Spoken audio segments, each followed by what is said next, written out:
Bonjour tout le monde, bienvenue à info.tvc. C'est moi, votre nouveau journaliste, Carl Blanchette. Donc, je me présente parce que Marc est présentement parti. Donc, il est parti pour aller rejoindre Maxime Blanchette-Jonca, notre nouveau c'est notre nouveau député depuis ce printemps. Là. Donc, Maxime Blanchette-Jonca, c'est ça. Donc, il est rendu attaché politique au bureau d'Amqui.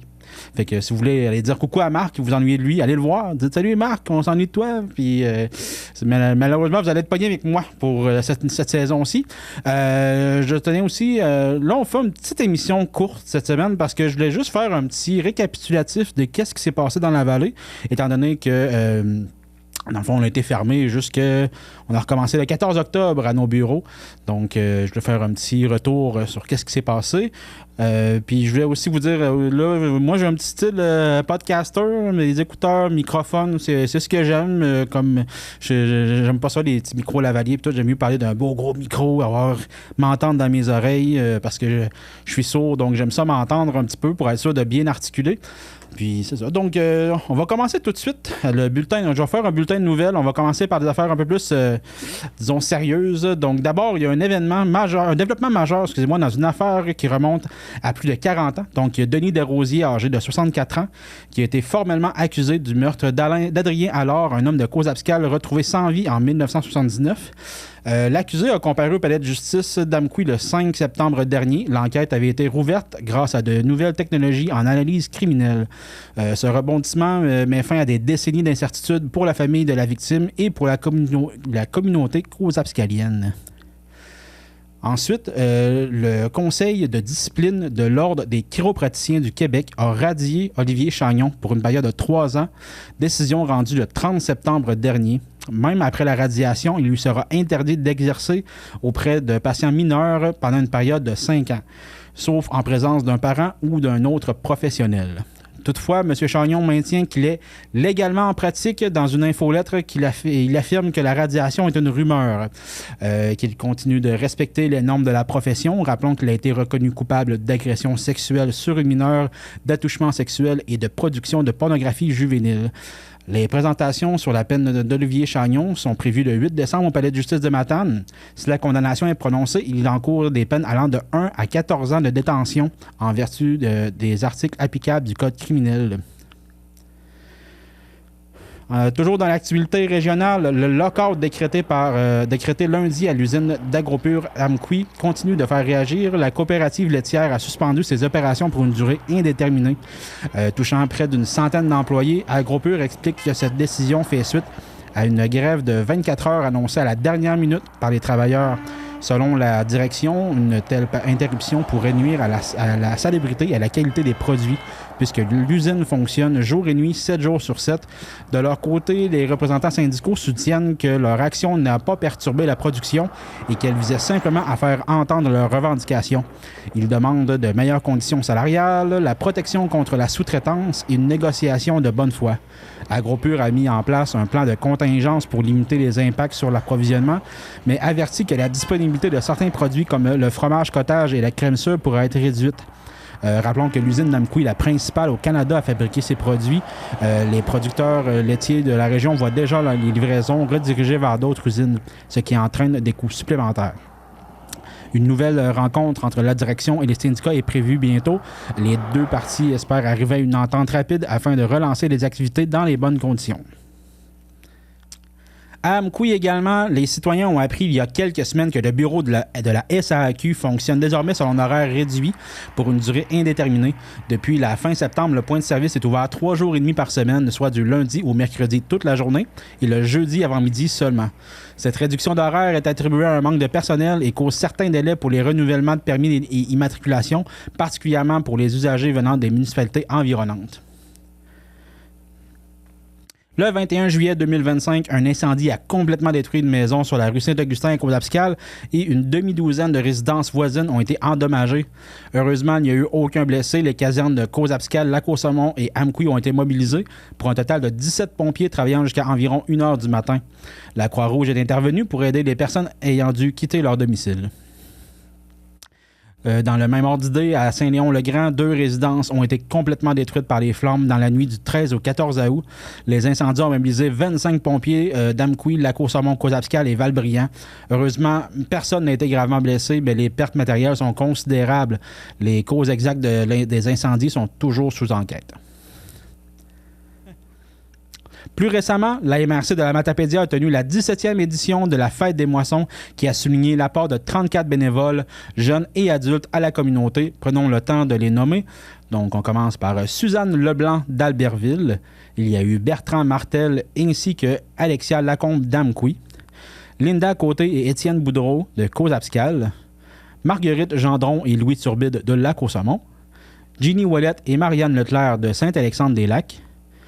Annick Lapierre et Mia Huet de Saint-Cléophas, Alexandre Turgeon et Raphaël Desjardins de Saint-Damas, Mario Gaudreau et Mélodie Ouellette de Saint-Léon-le-Grand, Patricia Charret et Marc-Olivier Meunier de Saint-Moïse, Julie Canuel et Alexis Gendron de Saint-Noël, Simon Roussel et Victor Michaud de Saint-Tarcisius, Karine-Julie Guénard et Joshua Plourde de Saint-Vianney, Steve Pronovo et Sandrine Michaud de Saint-Zénon du Lac-Amqui, Gaston Martin et Sarah Barret de Sainte-Florence, Sylvie Chenel et Élie Thériault de Sainte-Irène, Annick Landry de Sainte-Marguerite-Marie, Mireille Roy et Annabelle Saint-Hilaire de Sébec, Louis Bérubé et Violette Desrochers de Val-Brillant.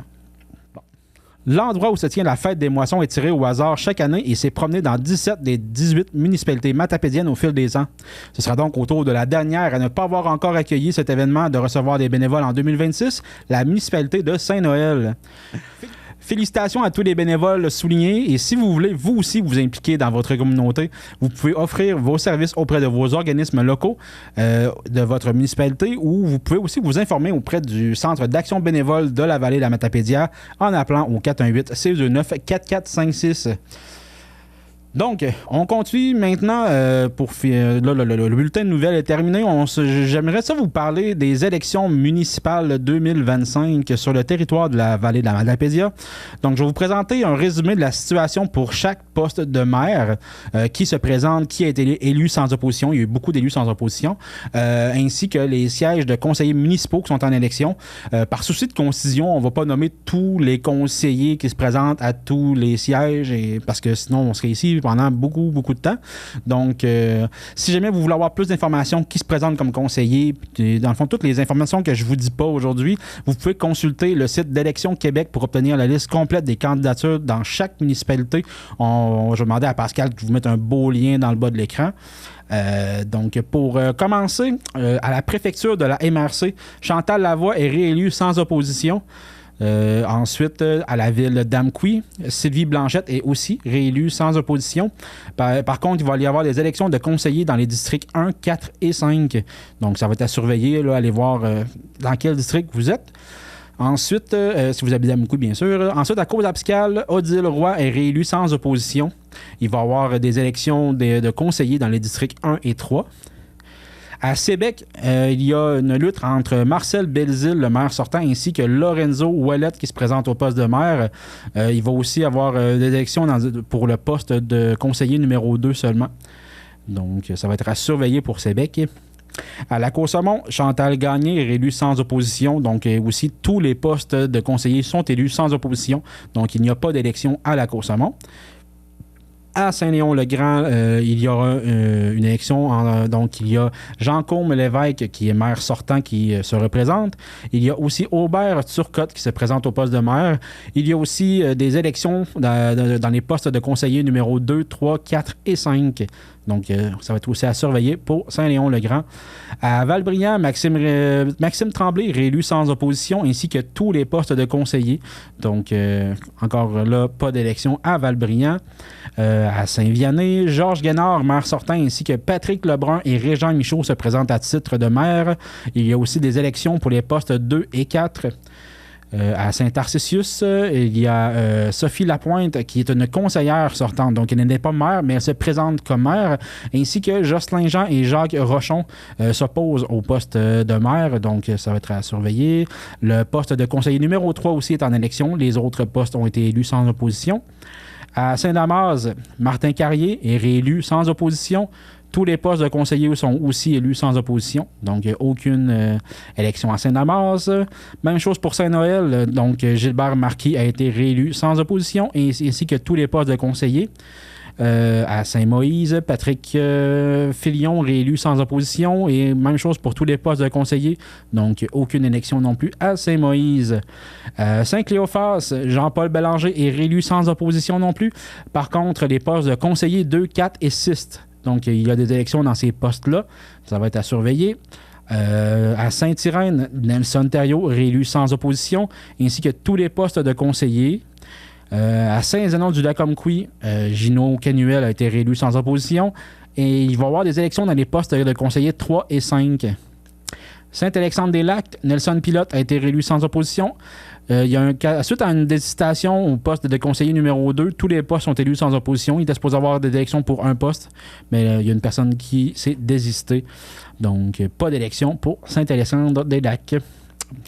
Excusez-moi, je parle un petit peu la bouche pâteuse. Donc, à Albertville, Martin Landry, maire sortant, et Luc Mancé s'opposent au titre de maire. Le poste de conseiller numéro 3 est aussi en élection.